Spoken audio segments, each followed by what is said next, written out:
আপনি ভাবছেন আপনার শত্রুর ক্ষমতা বেশি, আপনি ভাবছেন আপনার শত্রুর পাওয়ার বেশি। বিশ্বাস করেন, আপনি মনে করতেছেন বলে ওনার পাওয়ার বেড়ে গেছে। যে সেজন্য বড় কোনো রোগ হলে ডাক্তার কখনো রোগীর সামনে রোগের কথা বলে না। তো যার রোগ তার তো জানার অধিকার আছে। বলে যে আপনার পরিবারকে, গার্ডিয়ানকে, সাথে কি আসছে তাকে ডাকেন। মনে রাখবেন, সাইকোলজিক্যাল একটা বিষয়, রোগে যতটুকু আপনাকে মারতে পারবে না, ক্ষতি করতে পারবে না, টেনশন বয়ে তার চাইতে বেশি আপনাকে দুর্বল করে ফেলবে। সেজন্য রুগীদেরকে দেখবেন যারা কোমাতে থাকে, যারা আইসিইউতে থাকে, অনেক দেশে এমন পর্যন্ত আছে কিছু কিছু গ্লাভস দিয়ে রুগীর হাতের উপর এমনি করে রাখা হয়। তার তো চোখ বন্ধ, তেমন বুঝ আসে না, কিন্তু সে যখন হাতের উপর হাত দেখে তার মনে হয় যে আমার আত্মীয়, আমার আপনজনেরা আমার হাত ধরে রেখেছে। রুগীর সাহস বেড়ে যায়, শক্তি বেড়ে যায়, মন শক্ত হয়ে যায়। ওইটা হওয়ার কারণে তাড়াতাড়ি রোগ থেকে সে ফিরে আসতে পারে। আল্লাহ যাকে ভালোবাসে তাকে কষ্ট দেয় বেশি। দুনিয়া ভালোবাসলে ফুল দেয়, আল্লাহ ভালোবাসলে ইব্রাহিম নবীর মতো ফেলে। দুনিয়া ভালোবাসলে আগলায় রাখে, আল্লাহ ভালোবাসলে মুসা নবীর মতো ছোট্ট অবস্থায় মা হারা করে নদীতে ভাসাই দেয়। সেজন্য মাথায় রাখবেন, মুমিন বান্দা যখন কষ্ট মুসিবত দেখে তখন তারা এই সময়টাকে সুবর্ণ সুযোগ হিসেবে কাজে লাগায়। আমার অনেক ভাইয়ের এখানে আছেন, হাজার ব্যস্ততার ভিতর নামাজ ঠিকই পড়ে ফেলে। আপনার জানা শোনার মধ্যে এরকম অনেক ব্যবসা করে আর চাকরি করে, নামাজ কিন্তু ঠিকই, এরকম অনেকেই আছে। সে পারে কে এইভাবে জানেন? তিনি পারেন কিভাবে? তিনি অন্তর থেকে চেষ্টা করেছেন, আল্লাহ ওনার জন্য রাস্তা সহজ করে দিয়েছে। আমি অনুরোধ করব, হাজার ব্যস্ততার ভিতরে আপন রবের দরবারে মাথা ঝুঁকিয়ে সম্মান অর্জনের সুযোগটা যেন আমরা না হারাই। আপন রবের দরবারে মন থেকে সিজদা দিয়ে দিয়ে যে ইজ্জত পাবো, সেই ইজ্জত পাওয়ার রাস্তা যেন আমরা না হারাই। মা বাবা আপনারে ভালোবাসুক আর না বাসুক, আপনি দিয়ে যায়। অনেক ছেলে জীবনে এমন ঘটনা আছে, আজীবন সেই করে যায় যখন অন্যরা কেউ করার ক্ষমতা ছিল না। যখন অন্যরা কামানো শিখছে, যে এতদিন করছে তারা কেউ খবর নেয়, যে একসময় সংসারের হাল ধরছে যখন কেউ হাল ধরার মতো ছিল। এমন অনেক ভাইয়েরা আছেন নিজে না পড়ে ভাইদেরকে পড়াইছেন, নিজে পরিশ্রম করেছেন, ভাইদেরকে ছায়ার ভিতরে রেখেছেন, কিন্তু এক সময় পরিস্থিতি এমন যে তাকেও খেয়াল রাখার কোনো মানুষ, কারণ এটা দুনিয়া। মনে রাখবেন প্রিয় ভাইয়েরা, উপকার করলে খুশি হয় কে? বাস আমাদের জন্য এতটুকুই যথেষ্ট। মানুষের থেকে থ্যাংক ইউ পাওয়ার কোনো দরকার, মানুষের থেকে থ্যাংক ইউ পাওয়ার দরকার, মানুষের আমাদের শুকরিয়া করবে কি করবে না সেটা আমাদের দরকার। রব খুশি হয় আমরা যদি মানুষের উপকার করি, বাস আমরা সেই জন্য করব। কারো থেকে প্রতিদান দরকার থাকুক না জমা, সবকিছু নগদে পাওয়ার দরকার কি? কিছু জিনিস জমা থাকুক কার কাছে? আর সে আল্লাহ যখন আপনাকে সেটা রিটার্ন করবে, আপনি যতটুক দিয়েছেন ততটুক দিবে না, আল্লাহ আল্লাহর শান অনুযায়ী আপনাকে 1000 গুণ বাড়ায় দান করবেন। অনেক বোনদের একটা আপত্তি আছে, আমার স্বামী আমাকে সময় দেয় না, আমার স্বামী আমাকে আগের মতো মায়া করে না, ভালোবাসে না। আমি শ্রদ্ধার সাথে একটা কথা বলি আমার বোনদের উদ্দেশ্যে, মিলাই দেখবেন, যদি মিলে তাহলে গ্রহণ করবেন। মাস শেষে ঘরের বাজারের দরকার আছে না নাই? কারেন্ট বিলের দরকার আছে না নাই? ঘর ভাড়ার দরকার আছে না নাই? আর একটু জোরে বলেন না। বিভিন্ন আনুষঙ্গিক খরচের দরকার আছে না নাই? এই খরচটার জন্য টাকার দরকার আছে না নাই? টাকার জন্য চাকরি ব্যবসার দরকার আছে না নাই? সে টাকা কামানোর জন্য পরিশ্রম করার দরকার আছে না নাই? পরিশ্রম করার জন্য ঘরের বাইরে যাওয়ার দরকার আছে না নাই? বিদেশে যাওয়ার দরকার আছে না নাই? মনে রাখবেন আমার প্রিয় বোনেরা, ঘরের যে কর্তা সংসারের টাকা দেওয়ার জন্য যেই সময়টা বাহিরে কাটায়, এটাও মূলত সংসারকে সময় দেওয়া। কথা বলেন ঠিক কিনা? এটা একভাবে, ওইটা আর একভাবে। আপনি বলবেন ঠিক আছে কাজকর্ম করে আসছে ভালো কথা, আইসাই তো দেখি মোবাইল নিয়ে বসে গেছে, আমার সাথে 2-4টা কথা বলে না। একটা কথা মাথায় রাখবেন, মেয়েদের মাথা, মেয়েদের মনের সফটওয়্যার আলাদা, পুরুষের মাথা মনের সফটওয়্যার। মেয়েদের মধ্যে দেখবেন কোন সাল, কোন মাস, কত তারিখ মনে থাকবে, শুধু নিজেরটা না, কার জন্মদিন কখন, বান্ধবীর জন্মদিন কখন। কিন্তু পুরুষ জাতিকে দেখবেন 1 সপ্তাহ 2 সপ্তাহ 3 সপ্তাহ আগের আগদ কোন ডেটে হয়েছে, কথা বলেন না, বিয়ে কোন ডেটে হয়েছে, ছেলে কোন তারিখে হয়েছে মনে। এটা ফিতরত আলাদা, এটা ফিতরত আলাদা। একটু খেয়াল করে দেখবেন, নারীরা আল্লাহ আলাদা সৃষ্টি করেছেন, পুরুষদেরকে আল্লাহ আলাদা সৃষ্টি করেছেন। জামিলা কোথায় লাগছে জানেন? নারী যখন পুরুষকে, স্ত্রী যখন স্বামীকে নিজের সফটওয়্যার দিয়ে বোঝার চেষ্টা করে, পুরুষ যখন নিজের সফটওয়্যার দিয়ে বউকে বোঝার চেষ্টা করে, সেজন্য যে সফটওয়্যারকে বোঝার চেষ্টা করবেন সে সফটওয়্যার দিয়েই সফটওয়্যারকে বোঝার চেষ্টা করবেন। তাহলে পুরাপুরি না বুঝলেও অন্তত 10 ভাগের 8 ভাগ 9 ভাগ বুঝার হয়ে যাবে। কথা বলেন ঠিক কিনা? আমরা বললাম না কিছুক্ষণ আগে, আমরা সবকিছু নিজের মতো করে কন্ট্রোল করতে চাই, শেষ পর্যন্ত কি হয়, খাজনা বাজনা হয়ে যায়, আমও যায় সালাও যায়। কথা বলেন ঠিক কিনা? কন্ট্রোল করতে হবে আল্লাহ এবং রসুলের দেওয়া নিয়মে। তাহলে আপনার আমার জন্য দুনিয়া সহজ করে দিবেন তিনি কে? আরেকটু জোরে বলেন তিনি কে? আমরা দুনিয়াতে শান্তি চাই কি চাই না? ইজ্জত চাই কি চাই না? হাসরের ময়দানে একটা ওয়াকিয়া ঘটনা হবে এমন, একজন মানুষ জান্নাতে যাওয়ার রাস্তা হয়ে যাবে, হঠাৎ করে একজন পাওনাদার এসে বলবে, আল্লাহ হিসাব একটু বাকি আছে তার সাথে আমার, আমি তার থেকে কিছু পাই, সে পাওনাটা নিতে আসছি। আল্লাহ তাআলা বলবে যে সে কি তোমার থেকে পায়? সে বলবে যে আল্লাহ পায়। তো দাও, যা পায় তা দাও। তো যেটা পায় সেটা তো ওইখানে, বলেন না, যেটা পায় সেটা ওইখানে। এখন ওইটার জায়গায় অন্য কিছু দিয়ে হলো তো বুঝ দিতে হবে। তখন সেই পাওনাদার বলবে, তোমার নামাজ সব আমারে দিয়ে দাও। নাউজুবিল্লাহ বলেন। যে জান্নাতে যাবে, যাওয়ার সুযোগ হয়েছে, তাকে বলবে পাওনাদার, তোমার নামাজ রোজা সব আমাকে দিয়ে দাও। বাধ্য হয়ে দিয়ে দিতে হবে। তখন আল্লাহ তাআলা দয়া করে নিজের শান অনুযায়ী সে পাওনাদারকে জান্নাতের একটা ঘর দেখাবে। ওই ব্যক্তি জান্নাতের ঘরটা দেখে বলবে, আল্লাহ এত সুন্দর ঘর, এটা কার? এটা কার জন্য বানাইছো তুমি? নবীদের জন্য? আল্লাহ পাক বলে না। রসুল সাহাবা আহলে বাইত ওলিদের জন্য? আল্লাহ পাক বলে যে না। তো সে বলবে যে আল্লাহ, পাওনাদার জিজ্ঞেস করবে, আল্লাহ এত সুন্দর ঘর কাকে দিবা তুমি? যে পাবে সে অনেক ভাগ্যবান। আল্লাহ তাআলা বলবেন, যে অন্যের উপর দাবি থাকলো দাবি ছেড়ে দেয়, মাফ করে দেয়, আমি তাকে জান্নাত এটা দিব।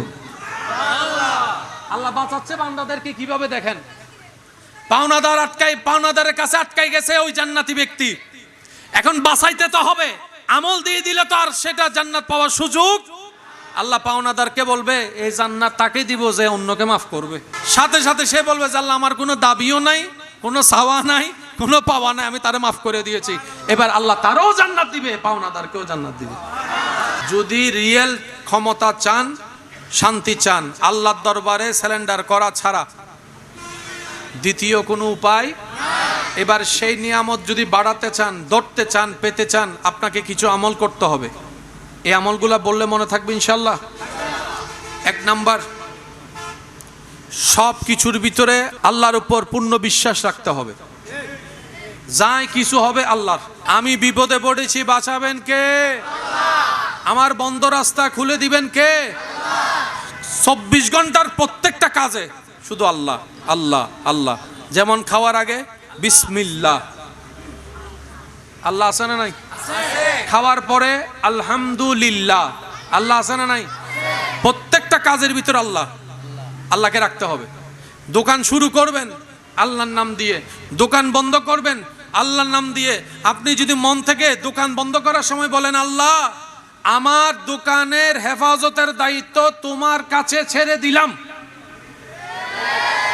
আপনার বলাটা যদি রবের দরবারে কবুল হয়, এমনও হতে পারে 1000টা দোকান চলে গেলেও আপনার দোকানে একটা ফুলকাও স্পর্শ করতে পারবেন না। এরকম হাজার হাজার প্রমাণ, বলেন না, হাজার হাজার প্রমাণ। ঘর থেকে যখন কেউ বের হয়, মুরব্বীরা দোয়া করে বলে ফি আমানিল্লাহ, ফি আমানিল্লাহ। এবার বলেন আল্লাহ আছে না নাই? বলেন না আছে না নাই? আল্লাহ চাই এটা, বান্দা তোর প্রত্যেকটা কাজে তুই আমাকে ইনভলভ কর, তোর প্রত্যেকটা কাজে আমাকে স্মরণ কর, তোর প্রত্যেকটা কাজে আমাকে ডাক। তুই যতটুক পারবি না, আমি আল্লাহ দয়া করে তার চাইতে বেশি সাজাই দিব। বলেন না সুবহানাল্লাহ। প্রত্যেকটা কাজে কাকে রাখতে হবে? দ্বিতীয় নম্বর, আল্লাহর হাবিব দয়াল নবী রহমতুল্লিল আলামিনের প্রতি পূর্ণ ঈমান, পূর্ণ ভালোবাসা, পূর্ণ ভক্তি, পূর্ণ শ্রদ্ধা, পূর্ণ সম্মান রাখতে হবে। কথা বলেন ঠিক কিনা? এই সমস্ত ঈমানের কার্যক্রম সব ঠিক রেখে সাহাবা, আহলে বাইত, আউলিয়া, কোরআন, হাদিস, পরকাল, জান্নাত, জাহান্নাম, ফেরেশতা সব কিছুর উপর বিশ্বাস রেখে আপনাকে যে আমলের কাজের মধ্যে একটা কাজের অন্যতম কাজ হচ্ছে আপনাকে বেশি বেশি ইস্তেগফার করতে হবে, রবের কাছে তওবা করতে হবে। যত তওবা করবেন বন্ধ রাস্তা, বলেন না ভাই, বন্ধ রাস্তা। ইস্তেগফার করলে বন্ধ রাস্তা কি হয়ে যাবে? দরুদ শরীফ পড়লে আপনার মর্যাদা কি হবে?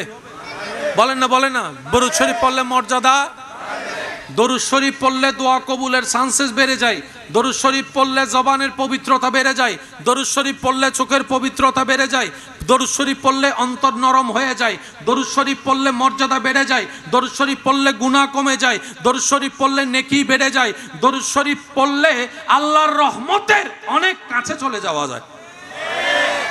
কয়টা জিনিস বললাম? একটা ইস্তেগফার আর একটা দরুদ। বলেন কয়টা? জোরে বলেন কয়টা? একটা ইস্তেগফার আর একটা দরুদ। এবার যে দুইটাই, এগুলা কোনো আহামরি বড় জিনিস না। আস্তাগফিরুল্লাহ বললে ইস্তেগফার হয়ে যায়, আস্তাগফিরুল্লাহ বললেই ইস্তেগফার হয়ে যায়। এখানে অনেক মানুষ এমন আছেন যারা ইস্তেগফারের একটা জিকির সব সময় করে। এরকম কোনো মানুষ পেলে জিজ্ঞেস করবেন, উনি হয়তো এটাই আপনাকে বলবে যে অন্যদের জন্য যেটা 10 দিনের কাজ, আমার জন্য সেটা আমার আল্লাহ দয়া করে একদিনের কাজ বানিয়ে দিয়েছে। অন্যরা আলগাইতে যতটুক পরিশ্রম শক্তি ব্যয় হয়, আমার আল্লাহ সেটা আমার জন্য এত পাতল নরম তুলতুলে করে দিয়েছেন। ইস্তেগফার হচ্ছে এমন একটা শক্তি, পাহাড়ের মাঝখানেও রাস্তা হয়ে যাবে। আপনি ভাবছেন আপনার শত্রুর ক্ষমতা বেশি, আপনি ভাবছেন আপনার শত্রুর পাওয়ার বেশি, বিশ্বাস করেন আপনি মনে করতেছেন বলে ওনার পাওয়ার বেড়ে গেছে। যে সেজন্য বড় কোনো রোগ হলে ডাক্তার কখনো রোগীর সামনে রোগের কথা বলে না। তো যার রোগ তার তো জানার অধিকার আছে। বলে যে আপনার পরিবারকে, গার্ডিয়ানকে, সাথে কি আসছে তাকে ডাকেন। মনে রাখবেন সাইকোলজিক্যাল একটা বিষয়, রোগে যতটুকু আপনাকে মারতে পারবে না, ক্ষতি করতে পারবে না, টেনশন বয়ে তার চাইতে বেশি আপনাকে দুর্বল করে ফেলবে। সেজন্য রুগীদেরকে দেখবেন যারা কোমাতে থাকে, যারা আইসিইউতে থাকে, অনেক দেশে এমন পর্যন্ত আছে কিছু কিছু গ্লাভস দিয়ে রুগীর হাতের উপর এমনি করে রাখা হয়। তার তো চোখ বন্ধ, তেমন বুঝ আসে না, কিন্তু সে যখন হাতের উপর হাত দেখে তার মনে হয় যে আমার আত্মীয়, আমার আপনজনেরা আমার হাত ধরে রেখেছে। রুগীর সাহস বেড়ে যায়, শক্তি বেড়ে যায়, মন শক্ত হয়ে যায়। ওইটা হওয়ার কারণে তাড়াতাড়ি রোগ থেকে সে ফিরে আসতে পারে। তাহলে মানসিক শক্তি হচ্ছে সবচাইতে বড় শক্তি। আপনি যদি মনে করেন যে 50 কেজি বস্তা আমি আলগাতে পারবো, তাহলে আপনি পারবেন। যদি আপনি বলেন যে আমি পারবো, আপনি পারবেন। আর আপনি যদি বলেন যে ইনশাআল্লাহ আমি পারবোই, তাহলে আপনি 100 কেজিও পারবেন। কারণ একে আপনার শক্তি, ইনশাআল্লাহ বলে আপনি আল্লাহর দয়াকেও সাথে নিয়েছেন। তো কিছু কিছু অভ্যাস যদি আমরা পরিবর্তন করতে পারি, কঠিন না, সহজ, শয়তানে গুতাইতেও করতে পারি না। যেমন বলেন তো সবাই ইনশাআল্লাহ। ভাই এই শব্দটা বলতে কতক্ষণ লাগছে? কোনো পরিশ্রম? বলেন না, কোনো পরিশ্রম, কোনো ভারী কিছু? বলেন তো বিসমিল্লাহ, আলহামদুলিল্লাহ, আল্লাহু আকবার, আস্তাগফিরুল্লাহ। এগুলো এক এক সেকেন্ডের শব্দ, কিন্তু মিস্টার শয়তানে আমাদেরকে গুতাই। এখানে অনেক মানুষ আছে খাবার শুরু করার মাঝখানে গিয়ে মনে পড়ে বিসমিল্লাহ তো ন পড়ি। একটা বিসমিল্লাহ 1 সেকেন্ডের আমি বললাম না কেন, পারলাম না কেন, আমার মনে থাকে 15 বছর আগে কে গালি দিছে, উইতের জামিলা ওই কষ্ট সব মনে থাকে। বিসমিল্লাহ মনে থাকলো না, ব্যাপার কি? কারণ আমরা প্র্যাকটিস করি নাই, আমরা চেষ্টা করি নাই। সে আল্লাহর সব প্রিয় সৃষ্টির ভিতরে যিনি সবচাইতে প্রিয়, তিনি হচ্ছেন আপনার আমার নবী রহমাতুল্লিল আলামিন। আল্লাহ সবাইকে ভালোবাসে, কিন্তু আমাদের নবীর মতো না। শ্রেষ্ঠ ইবাদতের নাম নামাজ। নামাজের জন্য একটা কেবলা আছে না নাই? আমরা যেখান থেকে নামাজ পড়ি কাবার দিকে ফিরে নামাজ পড়ি, বলেন না, কাবার দিকে ফিরে। যারা মদিনা শরীফ গিয়েছেন এমন কেউ এখানে থাকলে একটু হাত তোলেন। মদিনা শরীফ গিয়েছেন? আছে? মদিনা একজন দুইজন, পিছনেও হয়তো আছে। মদিনা শরীফ একটা মসজিদে আছে, মসজিদে জুলকেবলাতাইন। প্রত্যেকটা মসজিদের মধ্যে গেলে দেখবেন মেহরাব কয়টা, ওই যে গোল, এটা রে গোল গোল। মদিনা শরীফ সেই মসজিদে যদি আপনি যান, আল্লাহ দয়া করে যাওয়ার সুযোগ দিয়ে, আপনি দেখবেন সেখানে মেহরাব দুইটা। পৃথিবীর সব মসজিদে মেহরাব একটা, কেবলাতাইনের মধ্যে দুইটা। নামাজ ফরজ হওয়ার পরে আল্লাহর হাবিব নবী যখন উম্মত সাহাবাকে নিয়ে নামাজ পড়তেন, তখন মসজিদে আকসার দিকে ফিরে নামাজ পড়তেন। মসজিদে আকসা কোনটা? ওই ফিলিস্তিনের যে মসজিদ নিয়ে এখনো ঝগড়া চলতেছে, মারামারি চলতেছে, মসজিদে আকসা। যেটা সোনালী গম্বুজ, ওইটা না, সোনালী গম্বুজের পিছনে যে মসজিদ আছে পুরাতন, ওইটা হচ্ছে আসল মসজিদে আকসা। এখন যেরকম আমরা কাবার দিকে ফিরে নামাজ পড়ি, এখান থেকে কাবা কোন দিকে? এদিকে। আমরা যদি এখন নামাজ পড়ি সবাই ওই দিকে হয়ে যাব। আকসা ছিল ঠিক এইদিকে, উল্টা দিকে। 17 মাস প্রায় আমাদের নবী সাহাবারা এদিকে ফিরে নামাজ পড়তেন।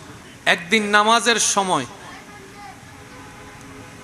আল্লাহর হাবিব দয়াল নবী রহমাতুল্লিল আলামিন নামাজ অবস্থায় বারবার আসমানের দিকে তাকাচ্ছেন। আপনি আমি নামাজ অবস্থায় যদি, মাথায় রাখবেন, নামাজ অবস্থায় যদি আপনি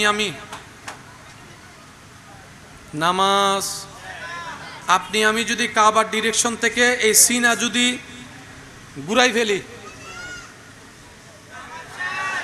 সেজন্য নামাজ যখন পড়ে বান্দা আল্লাহর সামনে থাকে, তা নামাজ শেষ করেন কেমনে একটু খেয়াল করেন।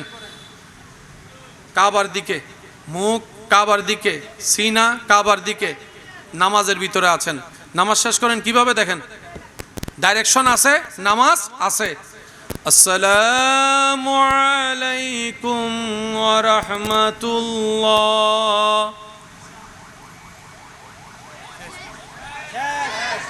সেজন্য নামাজে সালাম ফিরাতে হয়। নামাজে সালাম ফিরাই নামাজ কি করতে হয়? কারণ কাবার ডিরেকশনে যতক্ষণ ততক্ষণ নামাজ, ডিরেকশন শেষ। সেজন্য আপনি ওয়াক্তীয় নামাজ বলেন আর জানাজার নামাজ বলেন, ঈদের নামাজ বলেন, সালাম ফিরাইয়েই নামাজ শেষ করতে হয়। নামাজ অবস্থায় আপনার আমার নবী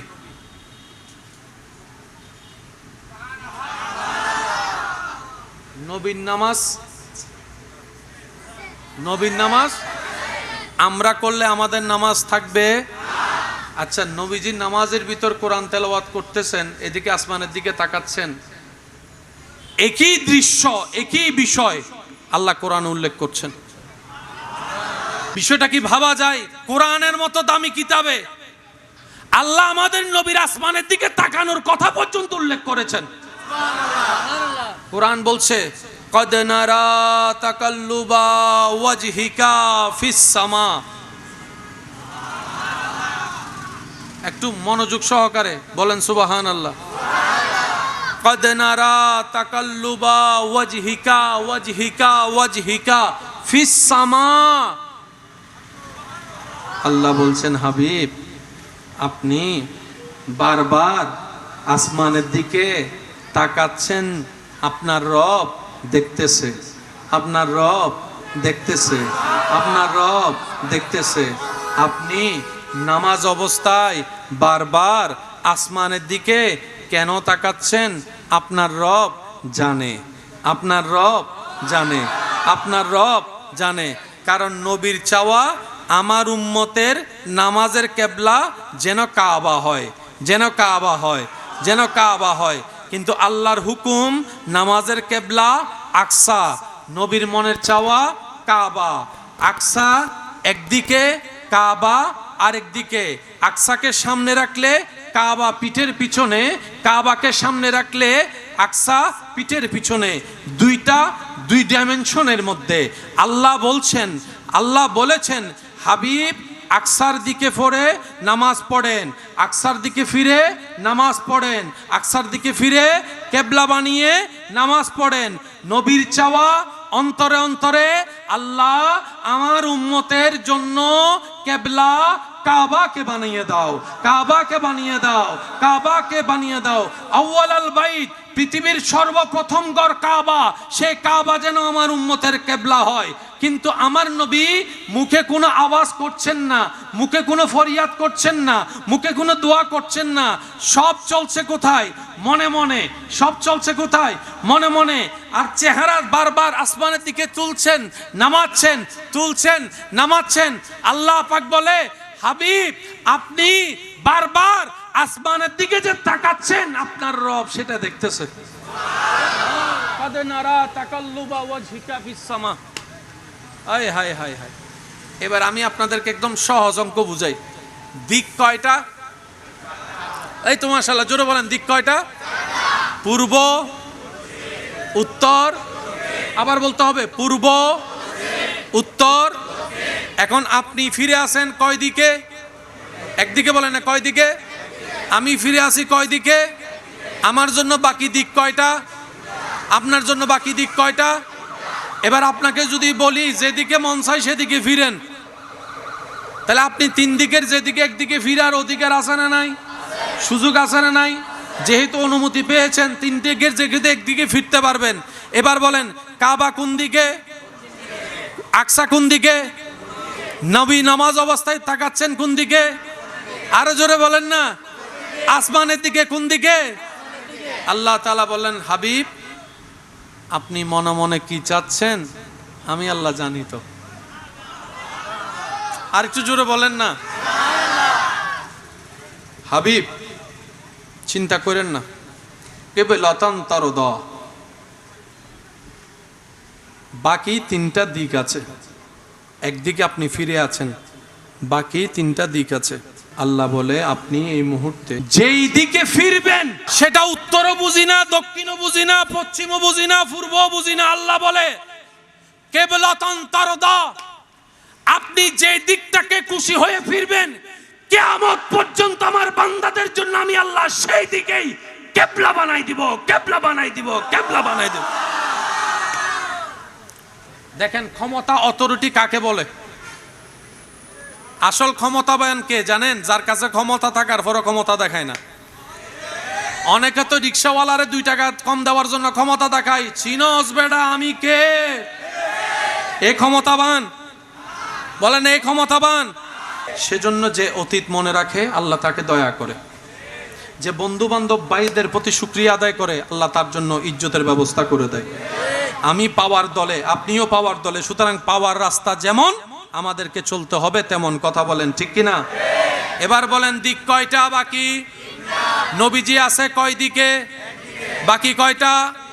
আল্লাহ পাক বলে, হাবিব আপনি ঘুরে যান, কিবলাতান তারদা, যেদিকে আপনার ইচ্ছা, যেদিকে আপনার মন চায়, যেদিকে আপনি খুশি সেদিকে ফিরে যান।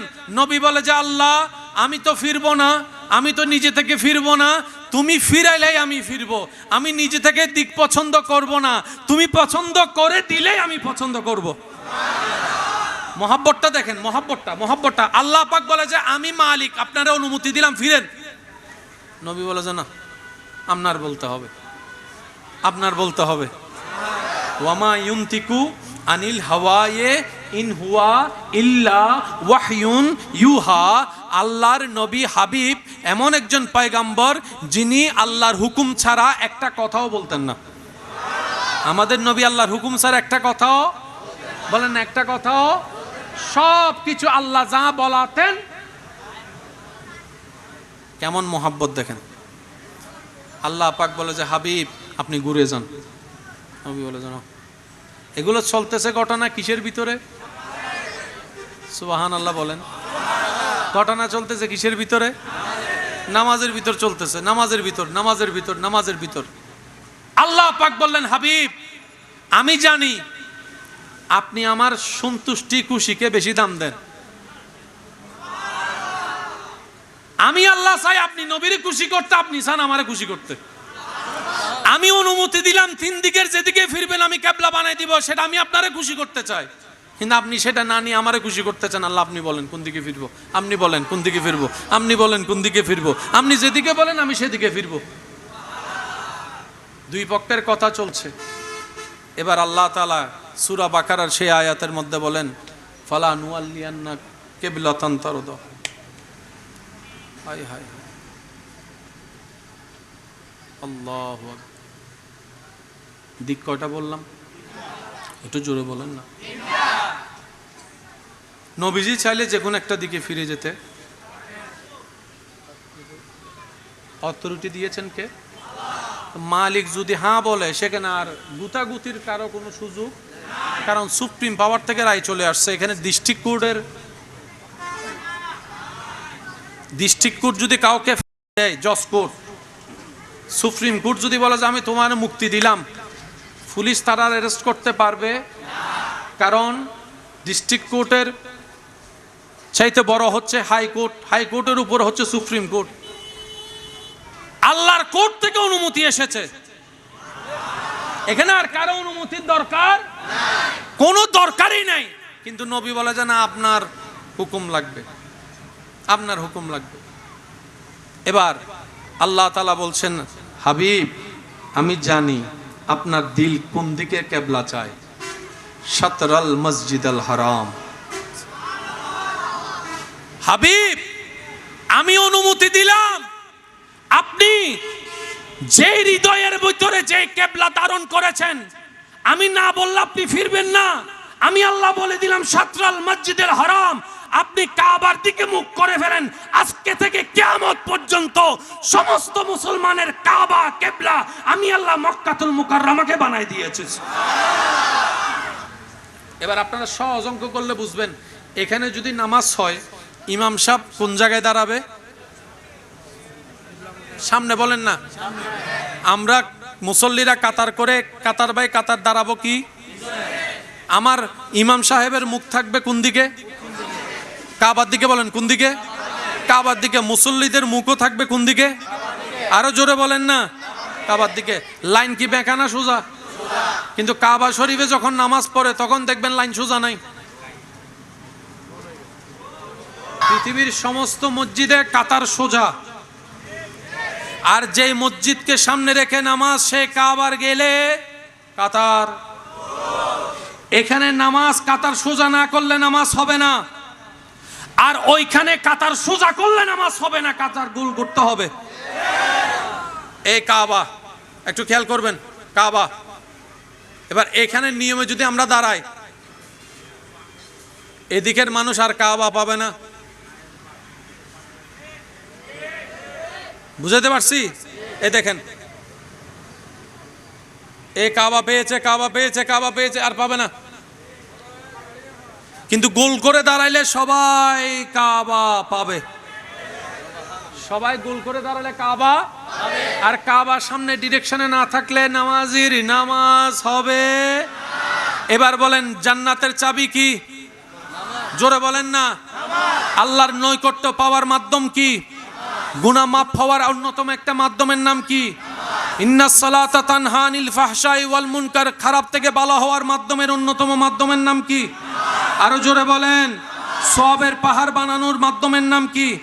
আল্লাহর নৈকট্য পাওয়ার মাধ্যমের নাম কি? আসসালাতু মিরাজুল মুমিনিন। স্পেশাল দয়া পাওয়ার মাধ্যমের নাম কি? 5 ওয়াক্ত যেটা পড়া হয় সেটার নাম কি? আরো জোরে বলেন না। আফজালুল ইবাদত, ইবাদতের মধ্যে শ্রেষ্ঠ বলা হয় কি কে? আরো জোরে বলেন। সেই নামাজের জন্য কিবলার দরকার আছে না নাই? কিবলা ছাড়া নামাজ, ওই নামাজের কিবলা আল্লাহ বানিয়েছেন আপনার আমার নবীর সন্তুষ্টির কিবলা। আল্লাহ মামেলা কি? রব বলে যে নামাজ তুমি আমাকে পাওয়ার জন্য পড়বা, নামাজের জন্য কিবলা লাগবে। কিবলার সাথে আমার নবীর মন সম্পর্ক, কিবলার সাথে আমার নবীর সন্তুষ্টি সম্পর্ক। সুতরাং নামাজ পড়ো ওইভাবে আমার নবীর আদব মোহাব্বত অন্তরে রেখে, তাহলে সেই নামাজ তোমার জন্য নিয়ামত হবে।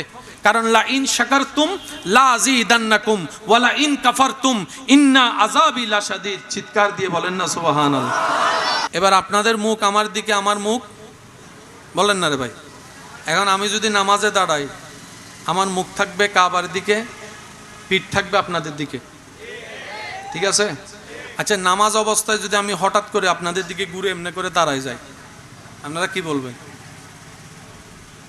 মানে ইমাম সাহেব যদি নামাজ অবস্থায় ফিট ঘুরে এরে বুক লইয়ে আমার সামনে দিয়ে যাইলে উল্টো অনেক কি হইবেন? হন না এখন অনেক তো ওই লোকমার মাসালা জানন, ভুল হইলে মানে বই নবইয়ে দিয়ে গেলে আল্লাহু আকবার হইয়ে ইনতে জানন। এখন এই কাহিনীতে জীবন নুন ইমাম সাহেব কেফিরে নামাজ পড়ার হঠাৎ করে ঘুরে গিয়ে এখন মুসল্লি আর ইমামের চোখে চোখ, নামাজ অবস্থাতে হতাহন মানা, এখন মুসল্লি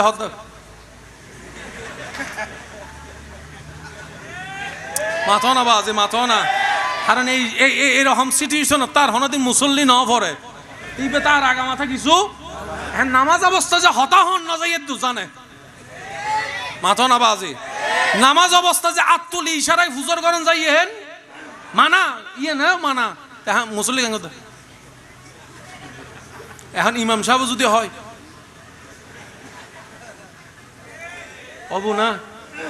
অবু না নামাজ তো নাই গেই গুই, কিন্তু এই দুজনের ভিতরে সহ্য হবো না নইব মুসল্লি হবো দে মাসকারি ভাইস না তুই বহুত কষ্ট করি ব্যবসার তো 10 মিনিট টাইম বাজায় নামাজ পড়তে মাসি ইয়ে নয় তুই নষ্ট করি আবার 10 মিনিট নষ্ট হব, আছে না নাই?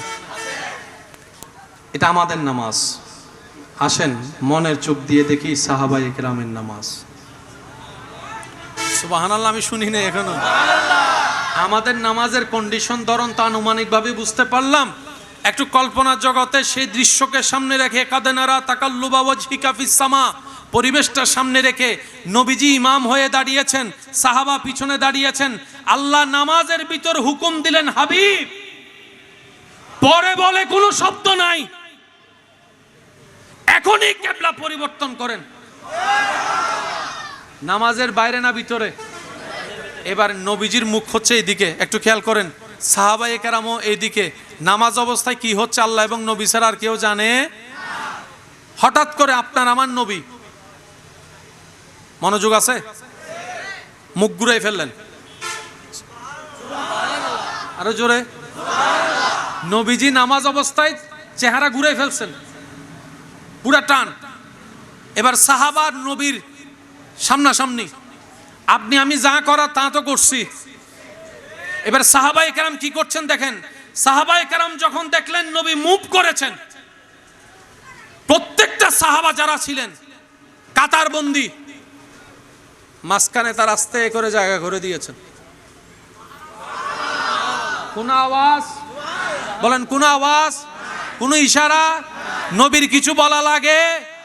সাহাবায়ে কেরাম রাস্তা করে দিয়েছেন, নবীর শান অনুযায়ী সামনে চলে গিয়েছেন। সাহাবায়ে কেরাম আবার এভাবে মুখ ঘুরে ফেলেছেন, 2 রাকাত ওই দিকে করেছেন, 2 রাকাত কাবার দিকে করেছেন। ও সাহাবায়ে কেরাম, আপনারা একটু প্রশ্ন করবেন না? সাহাবায়ে কেরাম বলে নবী যেহেতু ঘুরেছেন নিশ্চয়ই কোনো কাহিনী ঘটনা,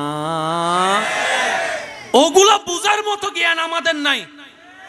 আমার নবী যা করবে আমরা সাহাবায়ে কেরাম সেটাই লাব্বাইক বলে কবুল করে নিব। নবী বলেছেন আল্লাহ এক, আমরা না দেখে বিশ্বাস করেছি। নবী বলেছেন হাজা কালামুল্লাহ, কোরআনুল কারীম, আমরা সাহাবায়ে কেরাম বিশ্বাস করেছি। নবী বলেছেন পুলসিরাত চুলের চাইতে চিকুন, আমাদের বিবেক প্রশ্ন করে নাই কিভাবে একটা চুলের চাইতে চিকুনের উপর দাঁড়ানো যায়, প্রশ্ন করে নাই, আমরা মেনে নিয়েছি। আমার না, আমরা মেনে নিয়েছি, বিশ্বাস করেছি। সুবহানাল্লাহ। নবী বলেছেন জান্নাত আছে, আমরা মেনে নিয়েছি। নবী বলছেন জাহান্নাম আছে, আমরা স্বীকার করে নিয়েছি। নবী বলছেন তাকদীর আছে, আমরা মেনে নিয়েছি। নবী যা হ্যাঁ বলবে আমরা সেখানে হ্যাঁ, নবী যা না বলবে আমরা সেখানে না। চিৎকার দিয়ে বলেন না সুবহানাল্লাহ। আর একটু জোরে বলতে হবে সুবহানাল্লাহ। আল্লাহ যদি কখনো আপনাদেরকে নিয়ে আয় মসজিদে জুলকেবলাতাইনে যাবেন, কারণ কিছু জিনিস সচক্ষে দেখার দরকার, তাহলে ঈমানটা আরো মজবুত হবে। ভাই বলেন না রে ভাই, ঈমানটা আরো কি হবে? কাবা শরীফ টিভিতে দেখছেন? কাবা শরীফ টিভিতে দেখছেন? আচ্ছা, কাবা শরীফের দরজা আছে না নাই?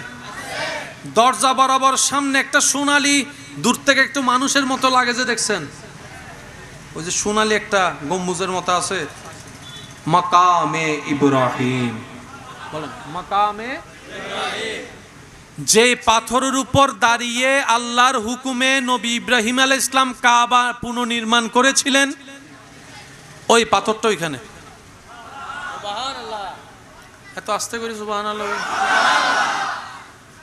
ইব্রাহিম নবীর কদম মোবারকের নিদর্শন ছাপ যেই পাথরে, সেই পাথর আল্লাহর ঘরের দরজা মোবারকের সামনে সামনি সোনালী গম্বুজে। এবার কোন বান্দা যখন তাওয়াফ করে, লব্বাইক আল্লাহুম্মা লব্বাইক লব্বাইক লা শারীকা লাক লব্বাইক ইন্নাল হামদা ওয়ান নি'মাতা লাক ওয়াল মুলক লা শারীকা লাক, সবাই কি আওয়াজে লব্বাইক আল্লাহুম্মা লব্বাইক লব্বাইক লা শারীকা লাক লব্বাইক ইন্নাল হামদা ওয়ান নি'মাতা লাক ওয়াল মুলক লা শারীকা লাক। শেষবারের মতো সবাই আওয়াজ করে লব্বাইক আল্লাহুম্মা লব্বাইক লব্বাইক লা শারীকা লাক লব্বাইক ইন্নাল হামদা ওয়ান নি'মাতা লাক ওয়াল মুলক লা শারীকা লাক। তাওয়াফ শেষ করার পরে 2 রাকাত নামাজ পড়তে হয়। কয় রাকাত? জোরে বলেন কয় রাকাত? এই 2 রাকাত নামাজ, অন্যান্য নামাজ কাবার সামনে রাখলে যেদিকে মন চায় সেদিকে দাঁড়াইতে পারবেন, কাবার সামনে থাকলেই হবে। কিন্তু তাওয়াফের পর যে 2 রাকাত নামাজ পড়তে হয় ভাই, আল্লাহ তাআলা বলেন ওয়াত্তাখিযু মিন মাকামে ইব্রাহিমা মুসাল্লা। এ আমার বান্দারা, তাওয়াফ শেষ করে যখন 2 রাকাত নামাজ পড়বা, সেটা এমনভাবে পড়বা কাবা এবং তোমার মাঝখানে যেন আমার ইব্রাহিমের মাকাম ইব্রাহিমটা থাকে। ওই ইব্রাহিম যে কষ্ট করে কাবা বানিয়েছে, পরিবারকে রেখে চলে গেছে, এইগুলার জন্য কত কষ্ট করেছে আমার ইব্রাহিম। আল্লাহ পাক বলে আমার ইব্রাহিমের সেই শুকরিয়াটা তোমরা মনে রাখিও, শুকরিয়াটা তাজিমের সাথে তোমরা মনে রাখিও। 2 রাকাত নফল নামাজ পড়তে হয় ওই মাকাম ইব্রাহিমকে সামনে রেখে, কাবাকে সামনে রেখে। বলেন না সুবহান। আল্লাহ তাআলা আমাদেরকে কি শিক্ষা দিচ্ছেন? আদব শিক্ষা দিচ্ছেন। আল্লাহ আমাদেরকে শুকরিয়া শিক্ষা দিচ্ছেন। আল্লাহ আমাদেরকে মহাব্বত শিক্ষা দিচ্ছেন। কথা বলেন ঠিক কিনা? আরেকটু জোরে বলতে হবে ঠিক কিনা? এবার সেই 2 রাকাত নামাজ শেষ করে আপনাকে সাফা মারওয়া চলে যেতে হবে। বলেন না? সাফা মারওয়া গিয়ে আপনাকে দৌড়াইতে হবে। এখানে একটা নির্দিষ্ট সীমা আছে যেটাকে বর্তমানে সবুজ লাইট দ্বারা চিহ্নিত করা হয়েছে। ওই জায়গায় গেলে স্বাভাবিকের চাইতে একটু বেশি দৌড়াইতে হয়। হযরত খাজের আলাইহিস সালাম দৌড়াইছেন, আল্লাহ এখনো পর্যন্ত আমাদেরকে দৌড়াচ্ছেন। বুঝাতে চাচ্ছি এটা, আমরা অনেক সময় নিজের মতো করে ইসলাম বুঝতে গিয়ে ঝামেলা লাগাই ফেলি। আমরা নিজের মতো কল্পনা করে ইসলামকে ঝামেলা লাগাই ফেলি। আল্লাহ তাআলা বলে মিন শাইরিল্লাহ, যেখানেই আমি আল্লাহর নিদর্শন সেখানেই তোমরা সম্মান করিও, ইজ্জত করিও, মহব্বত করিও। বলেন না সুবহানাল্লাহ? আর একটু জোরে বলতে হবে সুবহানাল্লাহ। হাজার নিদর্শনের শ্রেষ্ঠ নিদর্শন আল্লাহর নবী, আপনার নবী, আমার নবী, আমাদের নবী, নবী রহমাতুল লিল আলামিন। এর চাইতে বড় নিদর্শন আমি শুনি না, আরো জোরে বলেন। এর চাইতে দামি নিদর্শন, এর চাইতে সম্মানী নিদর্শন। रहमत वाला आया नबी है, रहमत वाला आया नबी है। धूम मची है, धूम मची है, रहमत वाला आया नबी है। धूम मची है, धूम मची है। मोहब्बतेर आवाज एकबार बोलेन मारहाबा। আল্লাহ সবচাইতে বেশি ভালোবেসেছেন আমাদের নবীকে। এবার বলেন, নবী দুনিয়ার আসার আগে আল্লাহ তাআলা নবীর আব্বাকে নিয়ে গেছেন, খুশি নাকি দুঃখ? আমি শুনি নাই, জোরে বলেন। কিছুদিন পরে মাকে নিয়ে গেছেন, খুশি নাকি দুঃখ? কিছুদিন পরে দাদাকে নিয়ে গেছেন, খুশি না দুঃখ? মক্কায় নিজের এলাকায় থাকতে পারে নাই, হিজরত করতে হয়েছে। সুখ না দুঃখ? নিজের সবচেয়ে প্রিয় হাবিবকে এত কষ্ট কেন?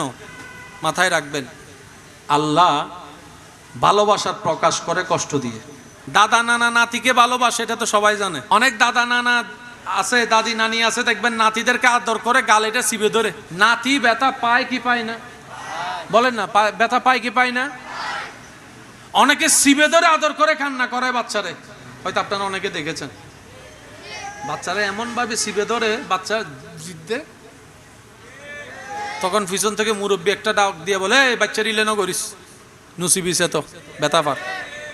কিছু কিছু মানুষ এমন আছে ব্যথা দিয়ে ভালোবাসা প্রকাশ করে।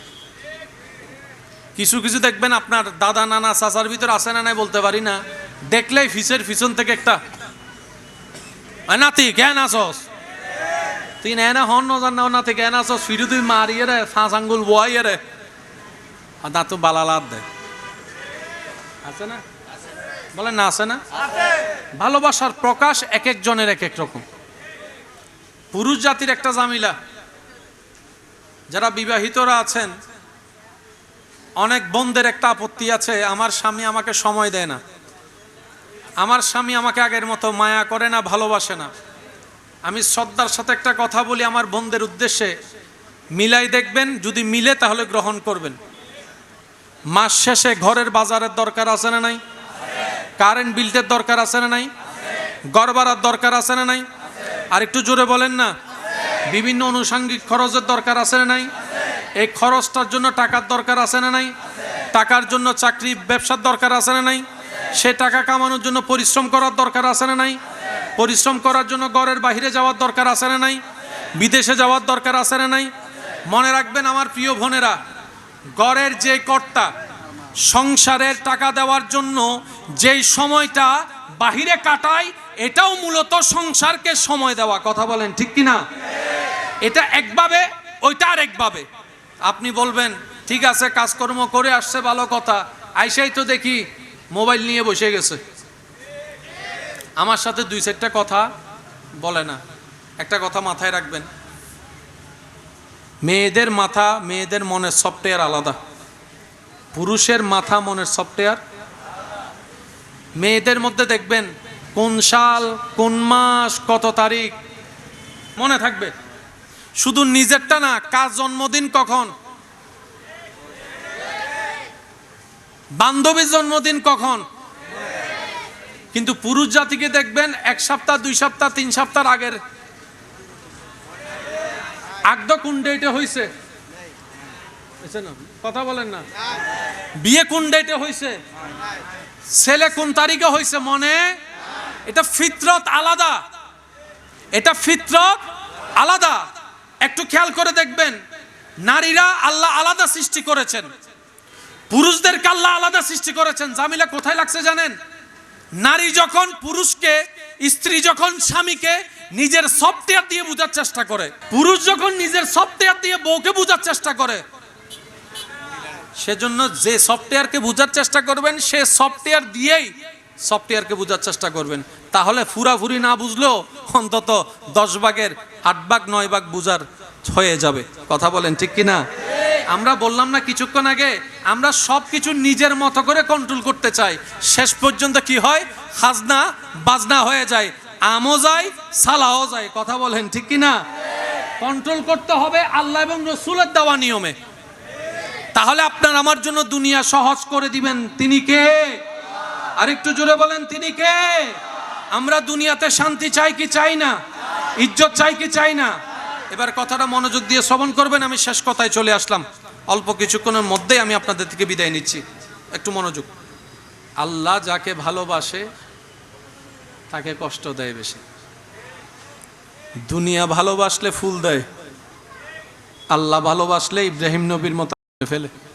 দুনিয়া ভালোবাসলে আগলায় রাখে, আল্লাহ ভালোবাসলে মুসা নবীর মতো ছোট্ট অবস্থায় মা হারা করে নদীতে ভাসায় দেয়। সেজন্য মাথায় রাখবেন, মুমিন বান্দা যখন কষ্ট মুসিবত দেখে, তখন তারা এই সময়টাকে সুবর্ণ সুযোগ হিসেবে কাজে লাগায়। ওই রমজানে যখন রোজা রাখে, দুপুর 2টা বাজে যখন খিদা লাগে, বাচ্চারা যখন খাবার জন্য তখন মারা কি বলে? বলেন বলেন বলেন। ঘুম যাগো তুই এ না ঘুমুত তুন উড়িলে দেবে আজান দি ফেলেব আর কেনা অফুত অফুত আর কেনা। বাচ্চাও মার কথা শুনে মনের মধ্যে আশা দেওয়া আর কেনা। কিন্তু এখনো বাকি আছে কয় ঘন্টা? 4 ঘন্টারে মা বলছে একখানা, বাঁচিতেও গিয়ে একখানা। 5টা দিন যদি কষ্ট সহ্য করার বিনিময়ে জান্নাত দেয় আল্লাহ, নিবেন কি নিবেন না? বাস এই কনসেপ্টটা মাথায় রাখেন। নবী বলে, আমার উম্মতের ভিতরে কেউ যদি পেটের ব্যথার কষ্টে মারা যায়, আল্লাহ তাকে শাহাদতের মকাম ইজ্জত দান করবেন। আব্বু কিসের ব্যথা শুনি নাই? কিসের ব্যথা? পেটের ব্যথাও যদি কেউ মারা যায়, আল্লাহ তার সারা জীবনের গুনাহ মাফ করে দিবেন। আল্লাহ তাআলা তার জন্য হাসরের রাস্তা সহজ করে দিবেন। আল্লাহ তাআলা তার জন্য জান্নাতের দরজা খুলে দিবেন। যদি সে পেটের ব্যথা নিয়ে ধৈর্য এবং শুকরিয়ার সাথে, ঈমানের সাথে দুনিয়ার থেকে বিদায় নেয়, দেখেন সে জান্নাত পাওয়া কত কঠিন ছিল। আল্লাহ দয়া করে পেটের ব্যথা সহ্য করাইয়া জাহান্নামের আযাব থেকে বাঁচাই দিয়েছেন। সেজন্য প্রত্যেকটা কষ্ট নিয়ামত। একটু আওয়াজ করে বলতে হবে, প্রত্যেকটা কষ্ট। আমি সবার আওয়াজ শুনতে পাইনি, একটু সবাই মিলে বলুন তো, প্রত্যেকটা কষ্ট, প্রত্যেকটা দুঃখ, প্রত্যেকটা মুসিবত। কারণ কষ্ট দুঃখ আপনাকে মজবুত করে। ঘর বানাইতে যদি চান টাকা দিয়ে, তাহলে ঘর থেকে বের হতেই হবে। ঘর থেকে বের না হলে কখনো নতুন ঘর, বলেন না, নতুন ঘর নতুন ঘর হবেই যখন আপনি ঘর থেকে বের হওয়ার মায়া ত্যাগ করতে পারবেন। আপনি যখন ঘরের মায়া ত্যাগ করে বাইরে যেতে পারবেন, তখনই নতুন ঘর হওয়ার সম্ভাবনা। অনেক প্রবাসী ভাইরা দেখবেন যাওয়ার সময় ভাঙ্গা ঘর, আল্লাহর রহমতে 4-5 বছরে অক্লান্ত পরিশ্রম করে এখন 2তলা 4তলা বিল্ডিং বানাই ফেলছে। বলেন আছে না নাই? সেজন্য বেশি অস্থির হওয়ার কোনো দরকার। আমাদের একজন মালিক। শেষ কথা বলে বিদায় নিচ্ছি। নবী বলছেন, হে আমার উম্মত, যখন তোমরা নামাজ পড়ো, আমি নবীর চোখ শীতল হয়, অন্তর শান্তি হয়। আরেকটু জোরে বলেন। আমার অনেক ভাইয়ের এখানে আছেন, হাজার ব্যস্ততার ভিতর নামাজ ঠিকই পড়ে ফেলে। আপনার জানা শোনার মধ্যে এরকম অনেক ব্যবসা করে আর চাকরি করে, নামাজ কিন্তু ঠিকই, এরকম অনেকেই আছে। সে পারে কে এভাবে জানেন? তিনি পারেন কিভাবে? তিনি অন্তর থেকে চেষ্টা করেছেন, আল্লাহ ওনার জন্য রাস্তা সহজ করে দিয়েছে। তা আমি অনুরোধ করব, হাজার ব্যস্ততার ভিতরে আপন রবের দরবারে মাথা ঝুঁকিয়ে সম্মান অর্জনের সুযোগটা যেন আমরা না হারাই। আপন রবের দরবারে মন থেকে সিজদা দিয়ে দিয়ে যে ইজ্জত পাবো, সেই ইজ্জত পাওয়ার রাস্তা যেন আমরা না হারাই। আমরা কি পারবো ইনশাআল্লাহ? বলেন আমরা পারবো ইনশাআল্লাহ? চেষ্টা করব ইনশাআল্লাহ। বড়দেরকে সম্মান, ছোটদেরকে ইজ্জত, মায়া, মহাব্বত করার চেষ্টা করব। সবাই আওয়াজ করে বলেন ইনশাআল্লাহ। জোরে বলেন ইনশাআল্লাহ। কাউকে কারো হক নষ্ট করব, 2 নাম্বারির সাথে থাকব, প্রতারণার সাথে থাকব, কারো হক নিয়ে টানা হিচড়া করব, পারতে বড় কাউকে মুখের কথায় কষ্ট দিব, হাত দিয়ে আঘাত দিব। আমরা যত সম্ভব অন্যায় অপরাধ থেকে বেঁচে থাকার চেষ্টা করব। সবাই বলেন ইনশাআল্লাহ। আরো একটু জোরে বলেন ইনশাআল্লাহ। সর্বোচ্চ মা বাবা সেবা করার চেষ্টা করব।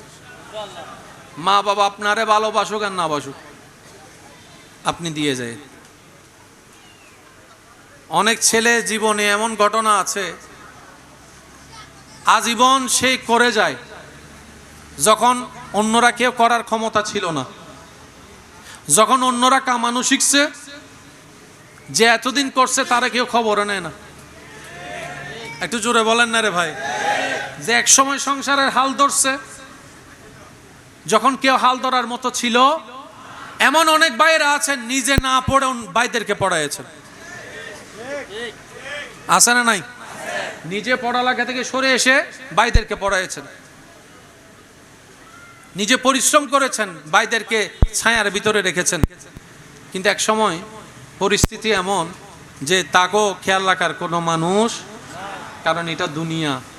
মনে রাখবেন প্রিয় ভাইয়েরা, উপকার করলে খুশি হয় কে? বাস আমাদের জন্য এতটুকুই যথেষ্ট। মানুষের থেকে থ্যাংক ইউ পাওয়ার কোনো দরকার, মানুষের থেকে থ্যাংক ইউ পাওয়ার দরকার, মানুষের আমাদের শুকরিয়া করবে কি করবে না সেটা আমাদের দরকার। রব খুশি হয় আমরা যদি মানুষের উপকার করি, বাস আমরা সেই জন্য করব। কারো থেকে প্রতিদান দরকার থাকুক না জমা, সব কিছু নগদে পাওয়ার দরকার কি? কিছু জিনিস জমা থাকুক কার কাছে, আর সে আল্লাহ যখন আপনাকে সেটা রিটার্ন করবে, আপনি যতটুক দিয়েছেন ততটুক দিবে না, আল্লাহ আল্লাহর শান অনুযায়ী আপনাকে 1000 গুণ বাড়ায় দান করবেন। আল্লাহ চাই সবাই জান্নাত পাক। জানেন হাসরের ময়দানে একটা ওয়াকিয়া ঘটনা হবে এমন, একজন মানুষ জান্নাতে যাওয়ার রাস্তা হয়ে যাবে, হঠাৎ করে একজন পাওনাদার এসে বলবে, আল্লাহ হিসাব একটু বাকি আছে তার সাথে আমার, আমি তার থেকে কিছু পাই, সে পাওনাটা নিতে আসছি। আল্লাহ তাআলা বলবে যে সে কি তোমার থেকে পায়? সে বলবে যে আল্লাহ পায়। তো দাও, যা পায় তা দাও। তো যেটা পায় সেটা তো ওইখানে, বলেন না, যেটা পায় সেটা ওইখানে। এখন ওইটার জায়গায় অন্য কিছু দিয়ে হলো তো বুঝ দিতে হবে। তখন সে পাওনাদার বলবে তোমার নামাজ সব আমারে দিয়ে দাও। নাউজুবিল্লাহ বলেন। যে জান্নাতে যাবে, যাওয়ার সুযোগ হয়েছে, তাকে বলবে পাওনাদার তোমার নামাজ রোজা সব আমাকে দিয়ে দাও, বাধ্য হয়ে দিয়ে দিতে হবে।